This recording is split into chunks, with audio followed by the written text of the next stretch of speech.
Blasphemous is a game with a ton of interesting and depressing lore. It's also a game where the main character is a dude with a dunce cap with thorns on it. Bro, my drip is immaculate.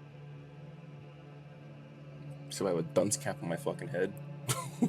With thorns on it. It's a Metroidvania where each room that you enter can have some of the most beautiful pixel art that you'll lay your eyes upon, or it will have some of the most fucked up imagery that you'll find in a game. Like, look at this right here.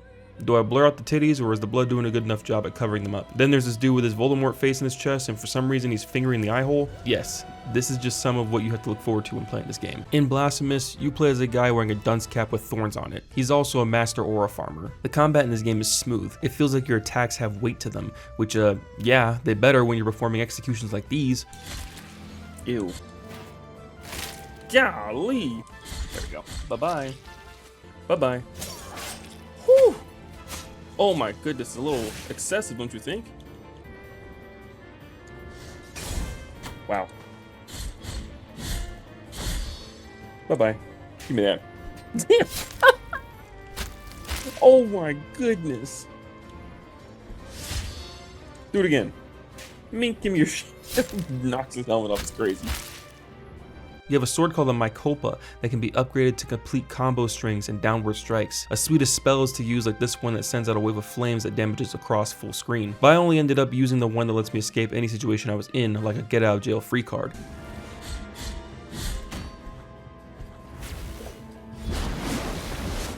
Get me out of here. I died anyways, love that. But what I couldn't escape was this dreaded crash that had me reboot the game, so that was nice. Can I move? Hello? Why are we standing here menacingly? Why am I standing here menacingly, not doing anything? There's a range attack that has you ripping off a piece of your blade, imbuing it with blood before hurling that shit like a boomerang, which automatically qualifies it as the coolest boomerang to ever exist in any form of media, and I challenge you to find a cooler one. No, Captain Boomerang does not count. Last but not least is the parry, and this parry is satisfying to hit as you watch the enemy get stunned for a brief moment before you whack the absolute shit out of them like you're a bodybuilder playing whack-a-mole at the arcade. Now, I know what you're thinking. This game looks easy when they give you all these abilities and health upgrades.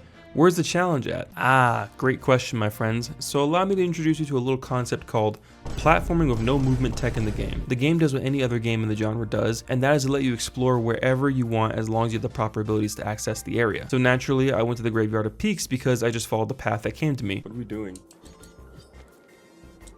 Who let the directors cook? Uh-oh.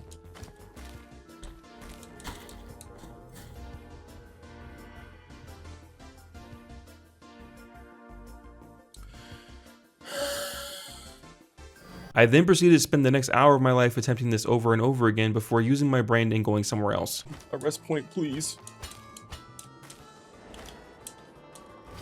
Oh my god.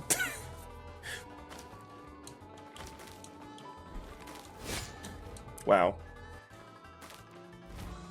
Come here. No shot. Dude, this fucking enemy right here is cooking me every time. I try to dodge through that, but I guess not. I'm trying to... Holy smokes, dude. Why they put him on a tiny little fly? I can't get one enemy in that one area. I'm gonna slide here. See you later. I'm free! No! Like these sewers where I proceeded to die for less than an hour before making it through. No thanks to these dumbass traps. Oh my goodness. This is highly unfortunate. Alright, well. Wow. Wow, that's so unlucky. That was so unfortunate. The bosses in this game are something else though. Remember that fucked up imagery I was talking about just a minute ago? The bosses say, hey, we can do that, but more fucked up. Boom, baby with a blindfold with what I can only assume is an umbilical cord with a snake head. Boom, floating head that looks like a crusty old woman, but is actually a woman that used to be the most beautiful looking woman with blood and oil splattered all over her face. Boom, a little goblin guy with a dunce cap like ours, except it's covered in blood and he hops around the room throwing blades covered in flames at you. And all these bosses have the same thing in common.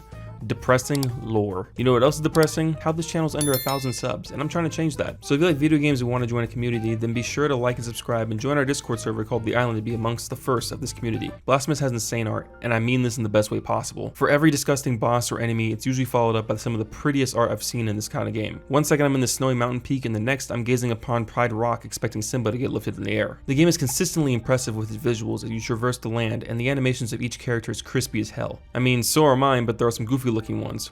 Here, watch how I shimmy up this ladder in the most absurd way, or how I can shuffle my body from left to right with such incredible grace. You know, I took it upon myself to try and complete my backlog, and in order to do so, I made a wheel with over 100 games on it, and I want to use this channel as a way to discuss my thoughts and opinions while holding myself to completing it. Blasphemous was just the first on this wheel to get selected, and taking its spot on the wheel is Blasphemous 2, so we'll see if that gets selected in the future. I also have a separate wheel for difficulty selection, as well as if DLC must be played.